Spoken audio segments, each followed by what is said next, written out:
Good morning. Welcome to the Sunday videos. We have a lot of tickers to go through, so let's hop to it. But first I want to address a few questions that came up. And the one question, I'm not picking on you, the person that submitted it. The question is, they're long a stock and they say, I'm long at, it's hood. So they said, I'm long at 12. I want to get out as soon as possible. I'm reading their words, but I don't want to miss on upside movement. Don't want any more downside. That scenario does not exist at any point in time in anybody's lifetime investing in the market. You want to be long with all the rewards and none of the risk. That's not going to happen. Okay, so make sure you really want to be long that stock. Make sure you have a really good reason. Accept the risk that comes with some downside and move on. You can't have guarantees of no downside. And you want all the upside and none of the downside.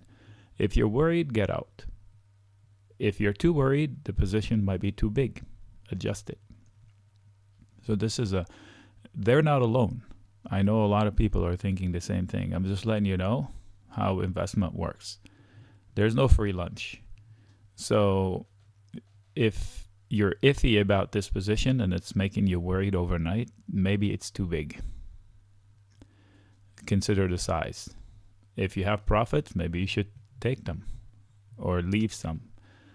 Book some, leave some. Okay. This is a general answer because I've read a lot of questions and they're about the same theme. But this one was worded in a perfect way to make the point.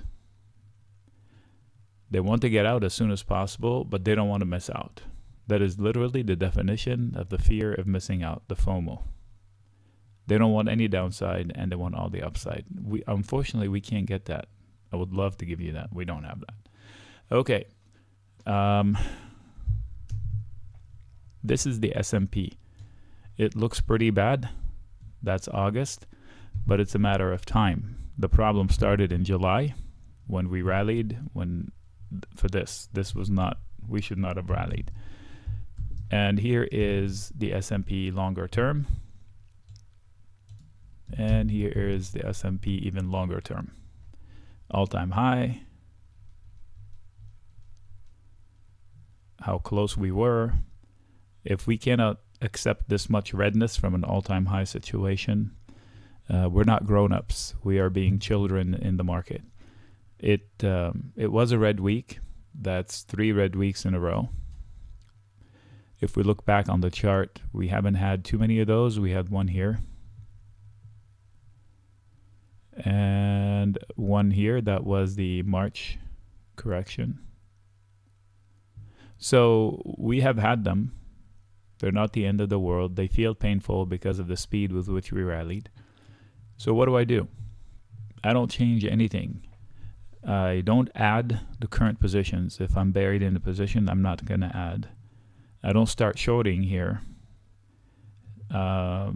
If I want to nibble on stocks, I should make sure that they are starter positions, not all in, and make sure that the stock that I'm nibbling on is inside of support zone. And make sure you consider the time frame. Are you trading or are you investing? I know a lot of people among us, they're super smart and they're just waiting to pounce. Sometimes we wait too much, which is okay. I can tell you one thing. If we take out where we failed from, we will absolutely have new all-time highs in the 5,000s. So I'm not here to tell you let's go long. I'm telling you, don't start shorting like we're going to zero. So that's my take. If this stock, forget that it's a market, is doing this much for since last year, the October bottom, they're buying dips. This is a dip. They're probably going to buy it. At what level, we don't know, but they're going to buy it. So if we can get close to the bottom, we might be able to ride another wave. If this wave take this out, the prior fail in July, we will end up here somewhere. About 600 points of upside in theory. There's a big problem in the way, but that's the nature of charts. So let's see what happens. If we bounce, how far we go. All right, so I'm not here to tell you let's load up. I'm not here to tell you double down. I started by saying I don't short, I don't add to current positions that I have already.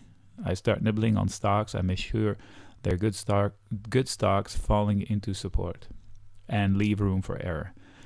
And as I've said in every morning write-up, I would have already owned VIX calls to protect me against the black swan. Let's jump into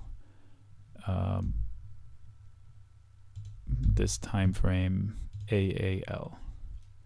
All right, so I think I'm gonna have to zoom out to a daily chart in a lot of these tickers because look, we don't know what's to the left. Yeah, it's falling, but what's to the left? Where's support? So we're gonna have to zoom out. And in this case, it's falling into a support zone. The zone extends through 14, maybe even lower, 13.8. So yeah, it's falling into support. It has hit targets. So this red W you see, this is target 2, target 1. Target 2 is down here, but I think it will bottom out somewhere in the mid 14s. 13.8 would be an excellent entry point. So it is falling into support. If I'm long, I wouldn't add unless I meant to. Like if I took a half a position, I might add to it. All right, Apple, same. So I'm gonna have to zoom out. Apple is not near support. I am long via a credit put spread in the 150 area. So I'm hiding down here for October. I tell you, if it rallies, it's gonna find sellers at around 180. And if they can curl it, it may end up in the 160s. Apple at 160, 61, 62, 58 would be a bargain. How can it get there? I don't know. This week, NVIDIA reports. NVIDIA is going to make or break this rally, I have a feeling, because it made the rally. This was all NVIDIA. Now they're giving it up. How much will they move with NVIDIA? I'm afraid about the NVIDIA earnings reaction, not the earnings quality, the reaction. Okay. So Apple is the king of stocks. It will move with the market. ABBV, I would not get long here. This was an exit point, regardless of what the market was doing. I wouldn't short it, but I wouldn't get long up here. Where would I get long? Anywhere around 145 or lower, 146 or lower. Airbnb. This was an exit point. This was not an obvious entry point. If I had missed it, crazy earnings candle, they lost it.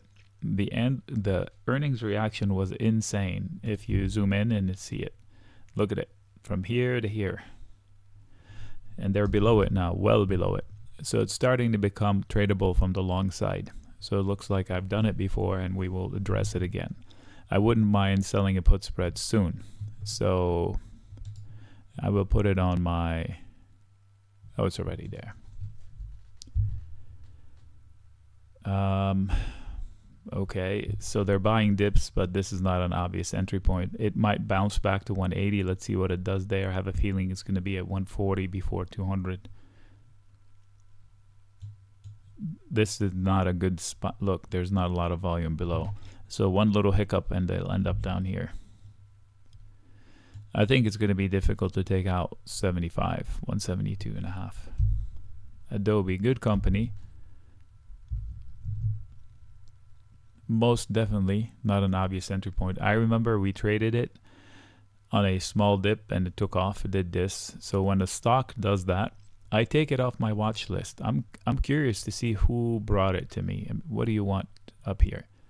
By no means this is ever a good entry point. That's a weak structure. This is a crazy stock to trade. I would never trade it with conviction. The company business is so stable and the stock acts like it's on crack. Don't touch it with conviction. You can trade it, just don't be too convinced of what you're doing is correct. Tiny company. I don't like to trade it, but it is a good trading stock. A lot of you here do it. This is base. If you trust this candle, this should be a zone of support. Now what happens on the bounce? Will it curl down, curl back up? So when we bounce, is it going to hit that level of resistance and curl back down? Okay, if it does and it loses support, it might end up here. So beware of this. I'm not putting a forecast. Caution. Beware. So don't chase it long up here. You get long into support and you get out if it doesn't work. And if it gets to here, you exit if you're a trader. This one is tradable. It's falling into very strong support. It has an amazing P&L, too amazing. So I'm a little concerned. It looks flawless on paper. Why? So if they lose 173, they will go 2 digits. That is a reality and bigger. But why? That's the thing. I'm missing a piece of that puzzle. It's a good trading idea. Go long with stops. That's what I would do. So if it's a trade / maybe investment, I'm not sure. I don't trust stocks that double, almost triple, no double their sales in a year and their earnings explode from pennies to billions. What's the deal? Like Zim, it went from nothing to the moon and back to nothing. So what is going on here? Study it. But from a trading perspective, this area is a good long to get a good run. $20, $30 out of it. But I would stop out if it loses 173 or with that prior bounce, whatever it is. Almost the same comments here from a trading perspective. It's falling into a base. I could get long with stops, and it should find support into 36 and probably rally to 41. Applied Materials is, they reported, right? Yeah. It's a good company. They had a report. It was good results, and the reaction was good. So for all intents and purposes, this played out. So the breakout happened without a dip. So I could move this like this. So it played out. And now what? Now I'll tell you that there's going to be a resistance area here. But if it's doing this well when the markets are hiccuping, so what if the markets stabilize? It's going to take that out. So from a trading perspective, any dips into 132, 33 or lower are intriguing to get long. So this area is an entry point down here, not up there, but it's doing this well under adverse market conditions. AMD, I wouldn't touch it right now, but it would make a good trade, proxy trade to NVIDIA. So NVIDIA reports earnings, and this one will move with it. And last time NVIDIA moved, it was massive. All right, so you see that orange line right there? It came to fruition almost perfectly off of this neckline. So there is a buyer in AMD around 96, plus or minus a couple of bucks. I would be very interested in it under that. What if NVIDIA collapses on its earnings because of the expectations? Not because it's going to be a crappy report. They promised the moon. I think if they delivered the moon, it wouldn't be enough. They need to deliver Mars even higher. So we'll see. I wouldn't short it. I would just make a trade. And the results were not great on everybody. They're not great. So what are we celebrating above here? AMGN. Not an obvious entry point. Haha. Okay, so it's not an obvious entry point. Between 268 and 276, there's a lot of room, but look at the base from which it sprang. I don't like to chase stocks. So whoever asked me, are you asking to short? You can short, but you better have a reason. Are you asking to go long? Never will I ever say yes to anything that just rallied 20% going into a prior fail. So not an obvious entry point. Buy the dip when it falls back into the base, at least 10-12%. Okay, Amazon. Amazon, I'm long. I have an iron condor on it, and it's working. I don't remember the edges. Maybe it's this one. I don't remember taking that much heat. Anyway, I do have an iron condor, so I expect them to just meander to here. Good trading opportunity, nice channel. They're buying dips. This is a dip. If it falls to 126, I think it would be fine still. If it loses 126, it goes to 118. This was the earnings super spike. Remember that? Crazy idea here. So that would make it an amazing opportunity to go long if it ever comes down there. Add alert. Earns super spike. I am long and short at the same time. So it's a good balanced situation. I think there are a lot of sellers above 136. 137, definitely into 138, and there are some decent buyers below. That's why I did an iron condor. ARKF. I don't want to touch the financials. I don't trust anybody in this world. Everybody's lying to us. So they tell us, oh, financials are fortresses, and then this last week or in the last 2 weeks, somebody brought it up to me that there's chatter about big banks in trouble. What? Okay, so that hands off of financials for me. No touchy. The Evergrande problem in China is not a problem in the US, and China will bury its problems. They will not show us their problems. So I'm not too concerned about Evergrande. It's a local problem, and I believe they will bury it. So this stock is falling into a decent base. In here, there are strong buyers. I think it could bleed to 17.7. So if somebody wants to get long this stuff, they can sell a put spread. Look into what's in that. Is it Square?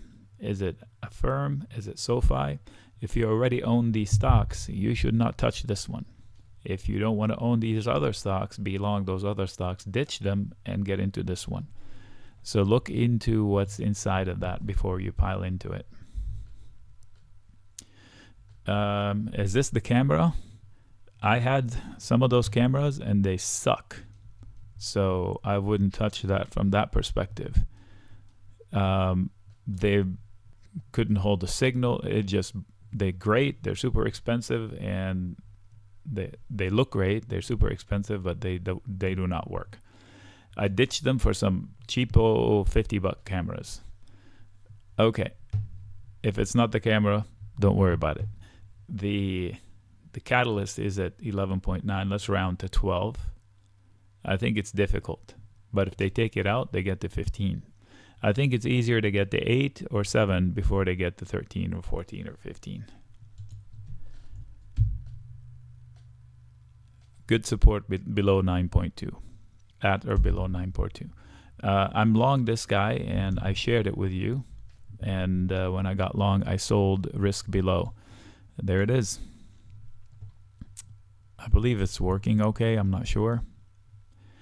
I'm not too familiar with the fundamentals, but I took a long. I think I was answering a question. So now what? Now there is a lot of resistance. See that cluster up there? One thing is to get up here, another thing to get back above that. So between 21 and 22, it's going to be a pretty tough slog. But at least they showed us they have some support. But look, support, boom, one more time, boom, and then collapse. So don't expect it to go up from here without a struggle. So the question is, when it drops back down, how long before it takes this out?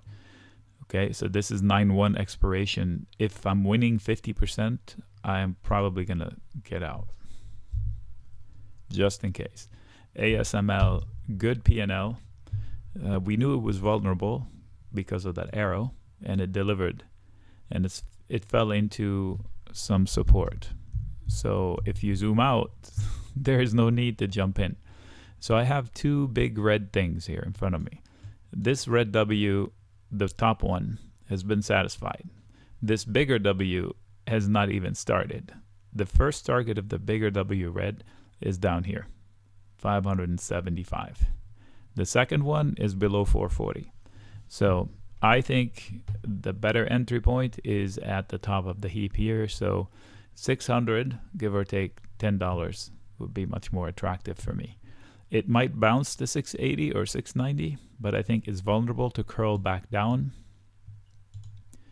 and come down. I don't know how well tied it is to NVIDIA, but there's the risk of doing this. And if it does that, I think you can get that. Vulnerable. Okay, see, I had vulnerable arrow 1, vulnerable arrow 2. Vulnerable. All right. Nothing wrong with the P&L. Broadcom, I wouldn't touch it up here. I think at some point soon, it needs to be in the 740s or 700s. I don't care what it did.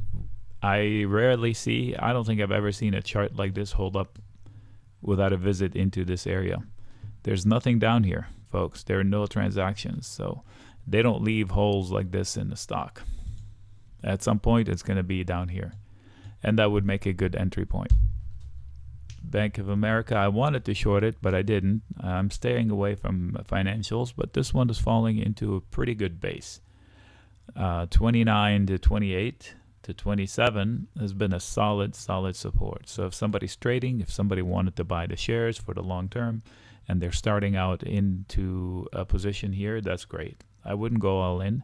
I wouldn't add to my current position if I got in at 34. It's just...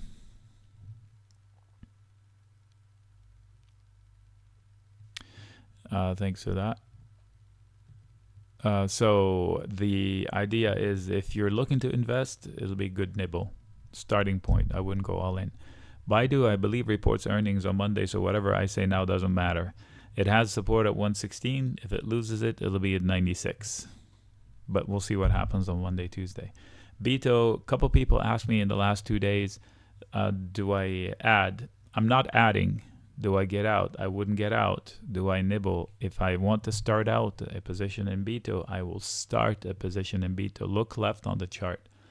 It can fall to 1250, 12, and 11. Look at my arrow. It goes down to 1050. Okay? So the dividend will disappear if BITO ends up the month down here. I don't think they will pay any dividend. They might take some back. They can't, but they might. So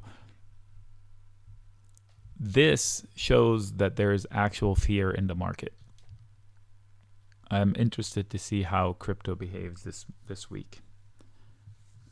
Risk appetite in the market has dropped, and this is a symptom of it.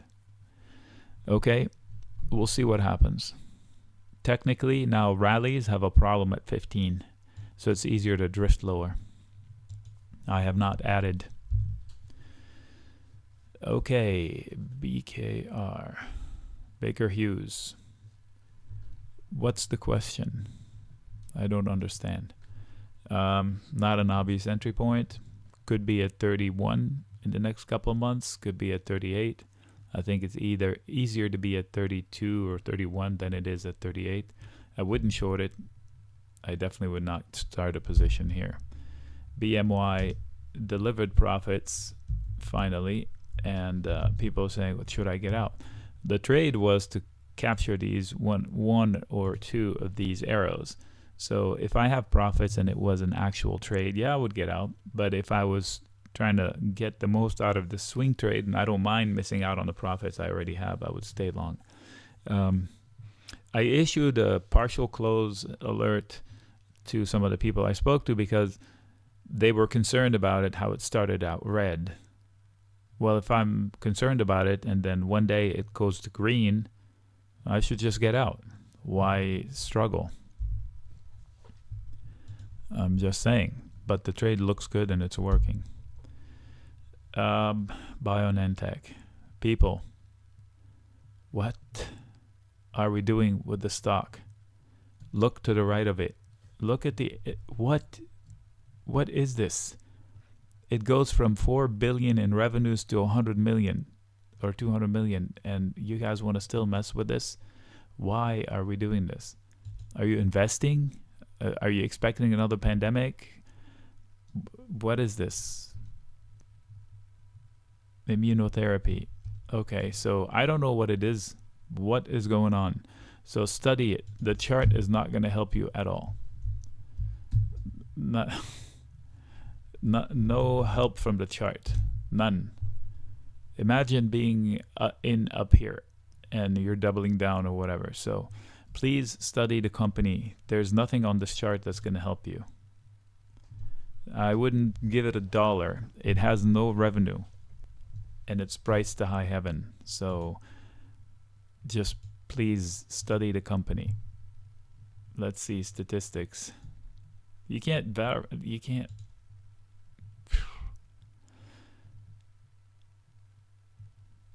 what? 9 billion? How can you have trailing 12 months 9 billion and not have any revenue anymore? This doesn't even make sense. Yeah, there's some shenanigans here that you need to study the company. This is a financial mystery. They have no sales two quarters in a row, and they have cash from operations of 9 billion. What? Yeah. Okay, so anyway, I'm not an accountant, but I know numbers and something smells bad. BX, shortable now is in a base. One could have gone long last week. I talked to a couple of people about it. Our iron condor worked barely on the 97, 94, 95 credit call spread, but now there's going to be an area, shortable zone. Like if it gets into that area here, I think it will curl back down. You could have the opportunity to get long the stock around 92. I'm not sure. You could have it. Okay, so let's see if that happens. So if you twist my arm, I would do a credit put spread, maybe even iron condor, just like this one up here. But I haven't done that. Citigroup makes for an intriguing long as a trade. I was speaking to somebody about it. I don't really know their business anymore, but from a stock perspective, I mean, it's a global company. Look how hard it bounces every time it goes into here. So this area is an intriguing long explosion. But it's a trade. If I'm an investor, I'm already in it. I don't add. If I'm an investor, I take half my position. In case it goes to 34, then I'll add the second half. Not a bad trade start. And how would I do it? I would just buy a call and stop out if it doesn't work. Watch out for earnings and such. Okay, again, what are we asking here? Yeah, not for me. It's too high. But what if you miss out? So be it. You're basically that person there. They made money in the end, but would you have not stopped out if you bought calls? It's not for me. Oh my God. Okay. The person asking for this, I believe they're looking to short it because they believe in gravity, and those are their words. Sure, but you're shorting a strong stock in a weak market. Just know that. And the people that talk about this stock talk about it like it's an unbelievable company with an unbelievable drink. I know energy drinks. This did nothing for me. I could have popped 10 and gone to bed. So I don't know where the hype comes from about it being an amazing. It's almost like Red Bull. Doesn't do anything for me either. So don't confuse the drink with the stock. This stock chart has a lot of holes, but it's a crazy stock. So here is where you're shorting it, right here. You're going into a short-term candle. Short-term candle, even though it was weak and gravity said it should have gone down to here, it didn't. So if you want to short it, make sure it's not through shorting the company outright. CHWY is a good long, but I believe has earnings in 10 days. Otherwise, I would have gone long. Technically, it lost a really good support, so it's probably going to 20 or 18. But I would have gone long. I would have sold puts to buy it at 20 and 18, but not into earnings. I may take a long 40 earnings if it's weak this week, if it's not strong this week. Comerica Bank, okay, falling into support, but I would not want to get engaged with it. That's a 2-hour chart. See, there's a good base, decent base down below, but it's, you know, Bank of America looks like a better chart. What is this? CarMax, CareMax, Health Services. Lower lows, lower highs. Let's zoom out. Let's zoom out. Nothing. Okay, so study the company. Why is it doing this? If I go long right now, I would go long against the earnings tail. Whatever the low of the earnings reaction was recently. So it's an immediate stop if it doesn't work. Costco, good company. Could be at 552 this week or next. But if it falls to 538, that's a better entry point. I think the problem is that they lost 552, and that's going to be an issue. And they're going to price out $12. So there's a good chance it's at 540 or 536. So if you have patience and you're okay seeing something rally without you, I think you will have that opportunity. Even if it rallies 3%, 2%, it might curl back down, so patience. Campbell Soup, they went out and did an acquisition, so they messed up the normal flow of the price action. But my opportunity with this one is, my comment was everybody should own some of this in their portfolio as stock. I would not own calls. And I don't have any, because that's not my style, but it's a good company and the stock does well in tough times. As far as support, there is support on the left. Let's see here.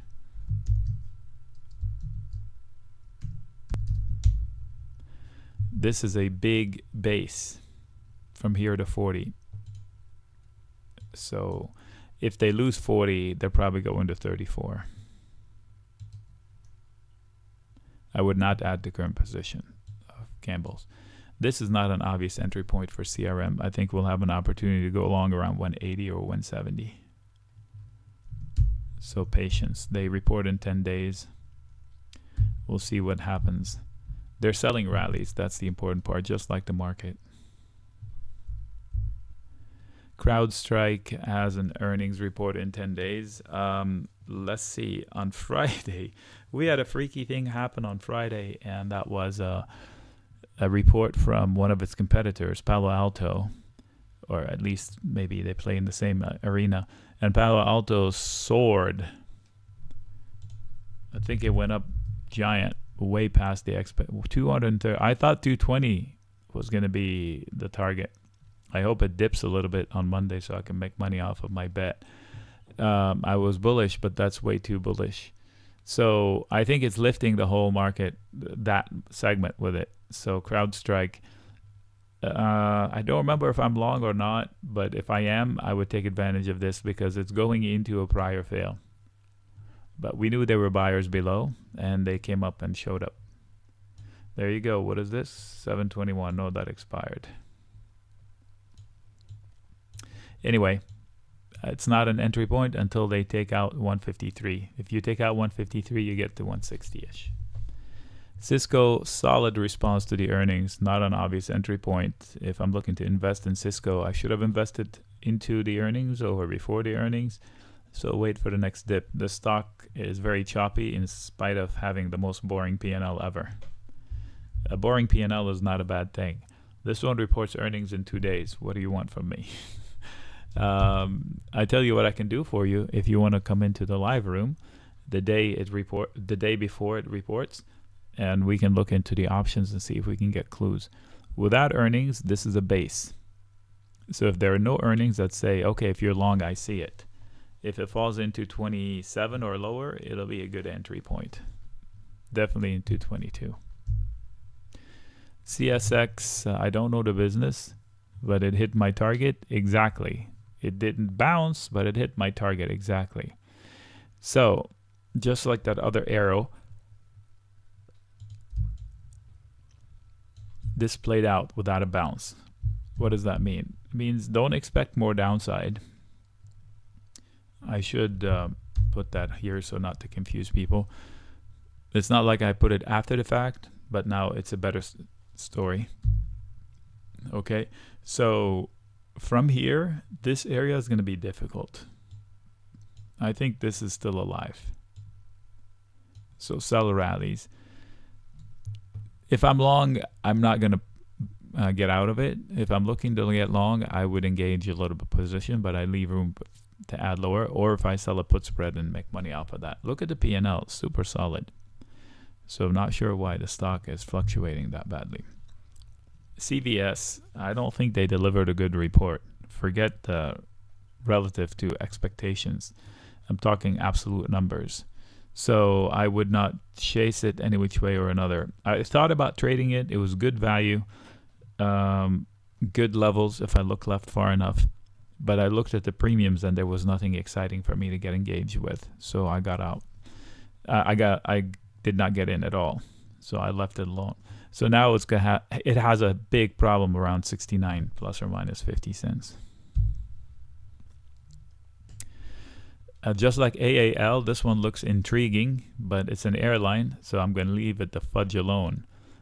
Technically, this is an inverse cup and handle that has $6 of downside. I think realistically you can get 4. So you might be at 39.80, 39.50 in the next couple of days or a week. So rallies are going to fade. Rallies are going to face sellers at 43 or higher. So they might rally and curl back down and finish the job. That's how it would happen. Deer fell. Gosh, I don't remember the report. Falling into level of support and target 1 of the bearish trade. Okay.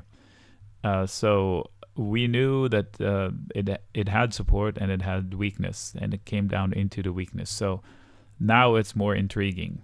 But I want you to understand that this can happen now. I don't remember putting out a trade on it. There's a bigger weak point here, but goodness, if we get to here, what does the world look like? P&L is fine. DR Horton, is that a home builder? Yeah, I don't understand the home builders. They've done so well, it's amazing. Too well. So I expected this dip, but I expected it from here and it's not coming. So here's what I think can happen with this bunch. There's no way this is the real estate market is not hurting. I don't understand it. I don't get it. They tell us people are unemployed, the economy is terrible, and now rates are like 7 and 7.5%. So the payments, if I go to buy a house, I can't nearly afford what I would have afforded before if I'm shopping on payments. So how the hell are they making money? How are they building houses? So it's a mystery. I think this stock will be at 104 in the next few months. So I wouldn't short it, but I definitely would not get long it. And I would lock my profits if I have them. Just remember who's in charge of breaking this economy. That asshole Powell. Yes, I said it. So at some point, he's going to keep beating up on this to break it. Okay, Disney is long with a stop. It's good, it's good, it's good until it loses 85. Then it goes to the low 80s, high 70s. I think I'm long. I'm not sure. I'm long via credit put spread, sold put, maybe combination of both, but cautiously long. I'm leaving room for error. Okay, 80.75 was one of my trades. I don't know if it expired or not. I'll have to double check.